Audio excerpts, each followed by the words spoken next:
క్రీస్తునందు ప్రియ దేవుని బిడ్డలందరికీ యేసుక్రీస్తు వారి అతి శ్రేష్టమైన నామములో వందనాలు తెలియచేసుకుంటున్నాను.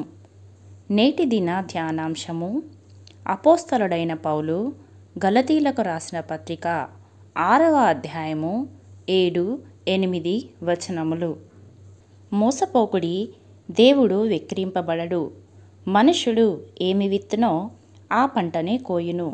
ఎలాగనగా తన శరీరేచ్ఛలను బట్టి విత్తువాడు తన శరీరము నుండి క్షయమను పంట కోయును.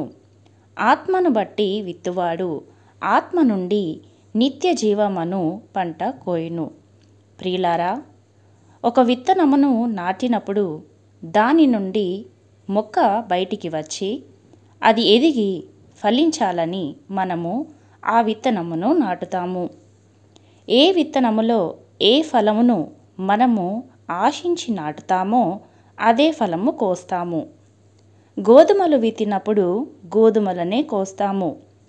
వరి విత్తనాలు విత్తినప్పుడు వరినే కోస్తాము, కానీ గోధుమలు కోస్తామా? కోయము కదా. మనము కూడా ఏమి విత్తుతామో ఆ పంటనే కోస్తాము.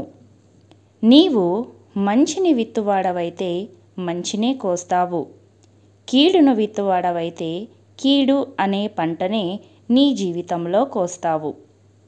విత్తడము, కోయడము అనే సాదృశ్యము ద్వారా మన ఆధ్యాత్మిక జీవితంలో ఎన్నో పాఠాలు నేర్చుకోవచ్చు.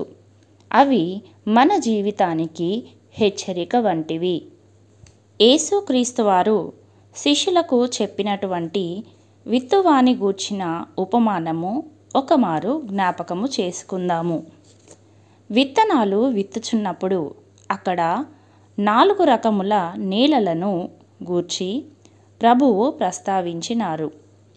ఉపమానము విన్న తర్వాత శిష్యులు ప్రభువును ఉపమాన భావము అడిగినప్పుడు దేవుడు నేలలో ఫలింపు యొక్క స్థితిని గురించి వివరించాడు. త్రోవ ప్రక్కన పడిన విత్తనాలు, రాతి నేలను పడినవి, ముండ్ల పొదలలో పడిన విత్తనాలు, చివరగా మంచి నేలలో పడినవి.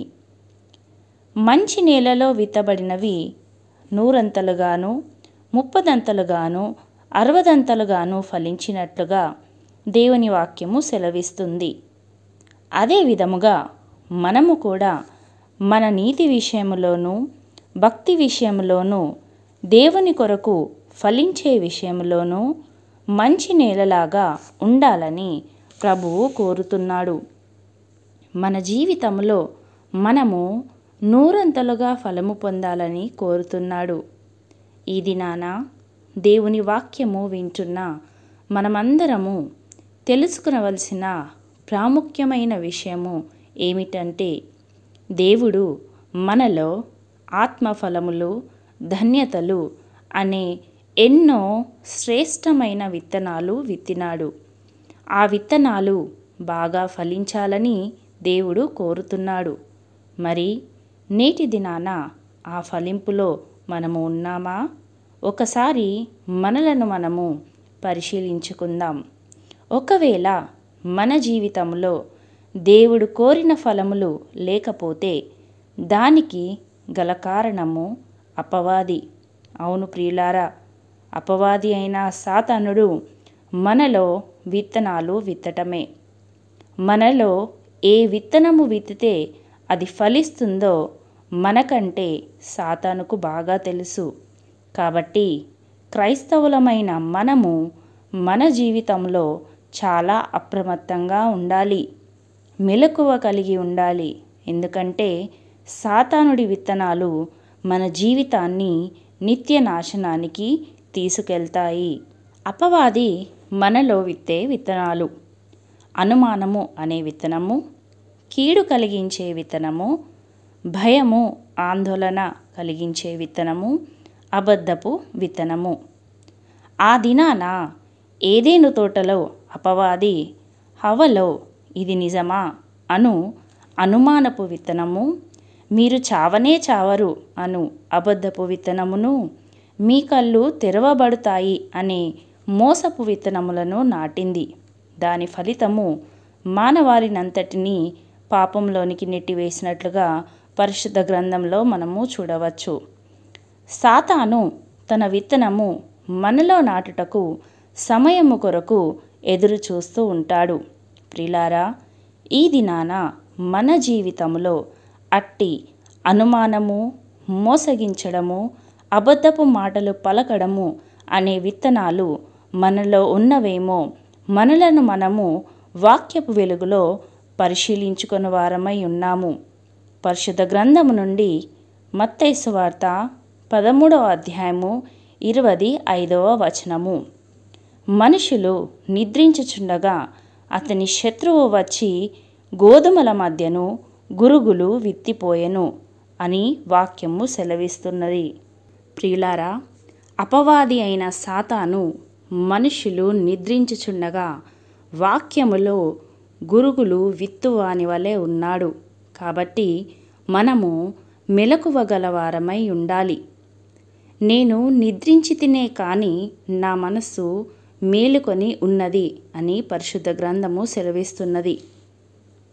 మనస్సు మేలుకొని ఉన్నది అనగా ఆత్మీయ మెలకువ, ఆత్మీయ జాగ్రత్త, ఆత్మీయ చురుకుదనము, ఆత్మీయ అప్రమత్తతను కలిగి ఉండడము.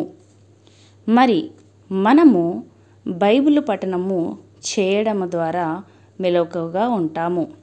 ఎప్పుడైతే మనము వాక్యము చదువువారమై ఉంటామో సాతాను మనలో విత్తనాలు నాటకుండా మనము వాడిని ఎదుర్కొనవచ్చు.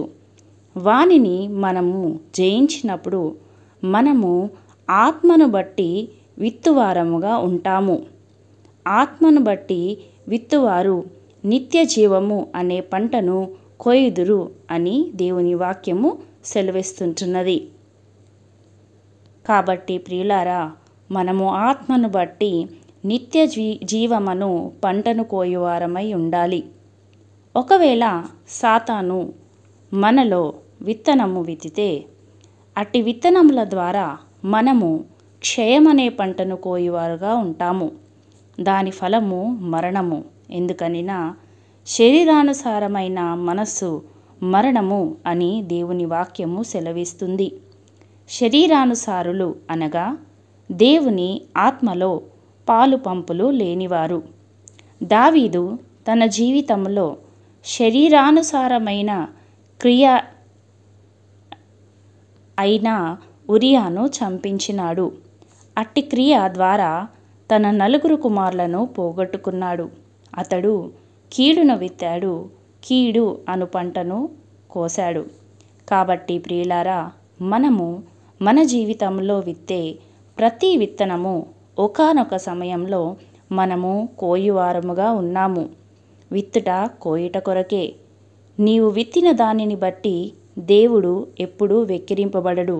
వెక్కిరింపబడేది నీవే, దాని ఫలము పొందేది నీవే.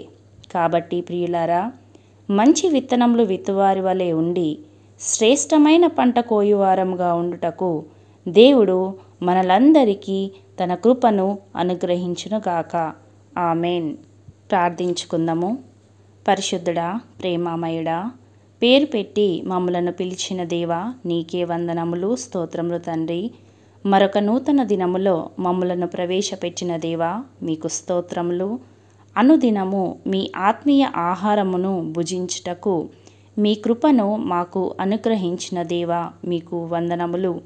మీ వాక్యమును మా హృదయంలో భద్రము చేసుకొని మీ కొరకు శ్రేష్టమైన ఫలములను ఫలించే వారంగా ఉండుటకు మీ సహాయము దయచేయండి ప్రభువా.